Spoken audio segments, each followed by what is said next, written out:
नमस्कार मित्रों, मैं हूं गया वाला चाचा और आप देख रहे हैं बाकी टाकी। बाकी टाकी मैंने एक नया कार्यक्रम शुरू किया है जो मॉर्निंग वॉक में घूमते हुए कुछ आपसे गपशप करना चाहता हूं। अभी जो देश में परिस्थिति है या जो चुनावी माहौल है या और तरह तरह के आरोप प्रत्यारोप जो राजनीतिक दल एक दूसरे पर लगाते हैं, उनके बारे में अपने विचार रखना चाहता हूँ। तो सबसे पहले तो कल रामलीला मैदान में जो एक रैली हुई, ऐसे तो विपक्षी दलों की रैली कहा जाता था उसको, और जिस दिन किसानों की रैली हुई थी, किसान क्या माने जो किसान के नाम पर राजनीति करते हैं उनकी रैली, तो उसी में निर्णय लिया गया था कि मोदी के खिलाफ एक रैली 31 तारीख को रामलीला मैदान में होगी। और इसी बीच ये केजरीवाल को गिरफ्तार कर लिया गया और उसको कहा गया कि अब केजरीवाल के समर्थन बाकी तो पार्टियां जो ईडी गठबंधन की, उन्होंने नहीं कहा, केजरीवाल के पार्टी वालों ने कहा, उसी तरह से झंडा बैनर लगाए। लेकिन इसमें कई चीज़ें ऐसी है जिस पर ध्यान देने की ज़रूरत है।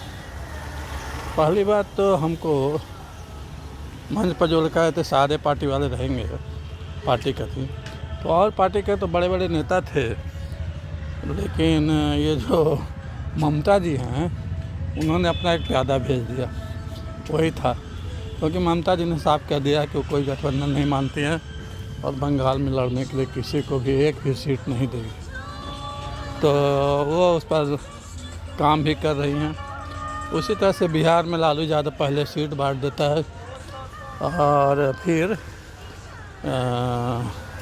सीट बंटवारे का ड्रामा करते हैं। उसमें कई लोग देखते रह गए, जैसे ये पप्पू यादव जो जब नीतीश कुमार ने भाजपा की सरकार बनाया था तो कह रहे थे कि अगर हम वहाँ होते तेजस्वी के पास तो कोई माई का लाल उसकी सरकार को नहीं गिरा सकता था।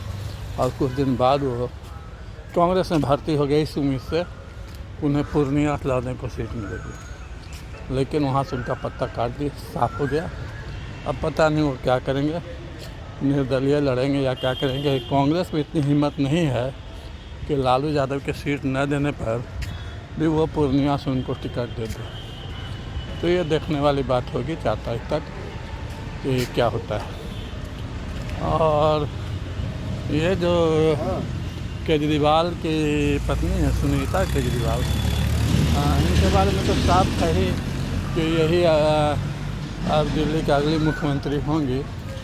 लेकिन वो एक से एक ड्रामा बतियाने में केजरीवाल से कम नहीं। कभी कहते हैं कि केजरीवाल का शरीर ईडी के ऑफिस में भले ही है, लेकिन उसकी आत्मा हमारे आसपास घूमती है। मैंने केजरीवाल मर गया जब कोई आदमी मर जाता है तभी उसकी आत्मा बाहर होती है, या कोई बड़ा सिद्ध महात्मा होता है तो अपनी आत्मा को अपने शरीर से बाहर कर लेते हैं, कुछ देर कर रखता है, पता नहीं। लेकिन इतने पर रुकती तो एक बात था, वो कहते हैं केजरीवाल शहीद है। अब मरने से पहले कोई आदमी शहीद तो हो नहीं सकता है, तो शहीद होने के लिए तो पहले मरना पड़ेगा देश के लिए, वो भी तब शहीद कहलाएंगे। लेकिन केजरीवाल पता नहीं अभी मरे हैं कि जिंदा हैं, लेकिन उनकी पत्नी तो उनको शहीद बता रही है। और ये भी बता रही है कि वो शेर, जो कि पूरा भारत जानता है कि ये शेर नहीं है, गिरगिट है, कल क्या रंग बदलेगा कहना मुश्किल है। तो ये सब तरह की चल रही है, कभी शेर, कभी शहीद, कभी आत्मा घूम रही है। तो भाई अगर आत्मा बेचैन होकर घूम रही है तो गया आ जाओ, पिंडदान करा दो, आत्मा की बेचैनी ख़त्म हो जाएगी, मोक्ष मिल जाएगा। तो ये सब तो मजाक की बात चल रही है और तरह तरह की गारंटी भी दी जा रही है। इसी बीच एक खबर आई कि इंदिरा गांधी ने चुपचाप भारत का एक द्वीप जो था छोटा सा, उसको लंका को दे दिया। और सिर्फ द्वीप ही नहीं दिया, ये अधिकार भी दे दिया कि उस द्वीप के आसपास अगर जो भारत के कोई मछुआरे जाएं तो वह उन्हें गिरफ्तार भी कर सकता है। तो इस पर बड़ा बवाल मचा हुआ है, क्योंकि श्रीलंका ने इसका फ़ायदा उठाकर भारतीय मछुआरों को यदा कदा गिरफ्तार करते रहता है। तो ये चीज़ भी आजकल चर्चा में चल रही है। और देखिए बिहार में 4 सीट के लिए जो नामांकन हुआ है लोकसभा 4 सीट के लिए, उसमें कितने सारे उम्मीदवार खड़े हैं। तो ये बात तो ख़त्म हो गई कि एक के खिलाफ एक खड़ा करो। और आगे भी जिस तरह की राजनीति चल रही है वो वैसे मायावती या दूसरे जो बिछुड़े लोग हैं, जैसे बहुत लोग का टिकट कट गया है, तो उम्मीद किया जा रहा था कि ये लोग निर्दलीय चुनाव लड़ सकते हैं विरोध में। तो लेकिन उसमें से अधिकांश लोग जो हैं सो निर्दलीय चुनाव लड़ने का मन से हटा दिए इस बात को कि लड़ेंगे। कहा कि पशुपति पारस के बारे में जो एक लोजपा के घरे के प्रमुख हैं, तो ये उम्मीद थी कि चाहे तो वो दूसरी किसी पार्टी में चल जाएंगे और अपनी पार्टी ख़त्म कर देंगे या अकेले चुनाव लड़ेंगे, लेकिन ऐसा कुछ नहीं हुआ। पशुपति पारस जी ने कह दिया कि मैं एनडीए के साथ ही हूँ और चुनाव नहीं लड़ूंगा। चलिए यह मुद्दा ही समाप्त हो गया। और बहुत से लोगों को टिकट काटा गया है, नए चेहरों को मौका दिया गया है। तो इस सब पर भी कुछ खास रिएक्शन उन नेताओं का नहीं आ रहा जिनको टिकट काट दिए गए हैं। शायद उनसे कुछ पार्टी वालों की अलग डील हुई होगी कि आपको ये जिम्मेवारी दे जाएगी, आपको ये किया जाएगा, इसीलिए शांति बनी। लेकिन बहुत से नेता जो है इस डर से, खासकर कांग्रेस के, पूरे हिंदुस्तान में अपनी पार्टी छोड़ कर भाजपा में जा रहे हैं। तो ये जो हैं खड़गे साहब, वो बोल रहे हैं भाजपा वॉशिंग मशीन है, कोई भी चल जाएगा, दागदार तो वो उसका दाग धुल जाएगा। तो खड़गे साहब ये भी बता देते कि उनका जो नेता भाजपा में जा रहे हैं, चाहे पूरे देश से ही जा रहे हैं या दूसरे पार्टियों के जो नेता जा रहे हैं, जैसे आम आदमी पार्टी का पंजाब वाला एमपी वगैरह और उड़ीसा में और दूसरे जगह पर भी, तो ये खड़गे साहब बता देते कि भाई उन जो नेता हमारे गए हैं उन पर क्या क्या दाग है, कौन कौन दाग साफ़ करने का बात है। तो लेकिन ये सब नहीं बताएंगे, झूठ फूस कुछ कुछ बोलते रहेंगे।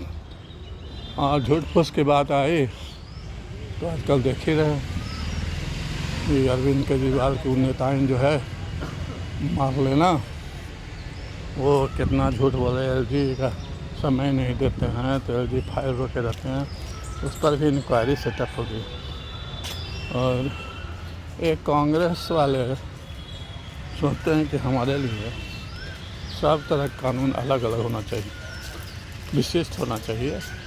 माने जैसे आयकर कानून के तहत उन पर जो कार्रवाई हो रही है कि अब ये तो मामला तो 3000, 4000, 3500 करोड़ का पहुंच गया है, वो नहीं होनी चाहिए, हमको आर्थिक रूप से पंगु बना रहे। तो भाई घोटाला क्यों करते हो, ईमानदारी पूर्वक इनकम टैक्स जमा क्यों नहीं करते। मामला तो 1917 इस सब के आसपास का है, अभी तो इसके बाद वाला तो जांच भी नहीं हुआ है।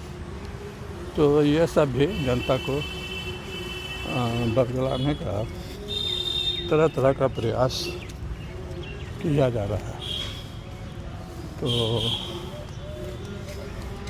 हम देख ही रहे कि राजनीति में तो ये जो विपक्षी इंडी गठबंधन है, देश को झूठ के आधार पर चलाना चाहते हैं, झूठ बोल बोल के जनता को बरगलाना चाहती है और सही बात से अवगत नहीं कराती, और चाहती है कि झूठ के आधार पर लोग संपत्ति वोट कभी छाती पीटने लगते हैं कि इनकम टैक्स वाले को पीछे लगा दिया, कभी ईडी वाले को लगा दिया, कभी सीबीआई वाले को लगा दिया। जबकि जो अरविंद केजरीवाल पर जांच हो रही है वो उस जांच की मांग कांग्रेसियों ने ही की थी।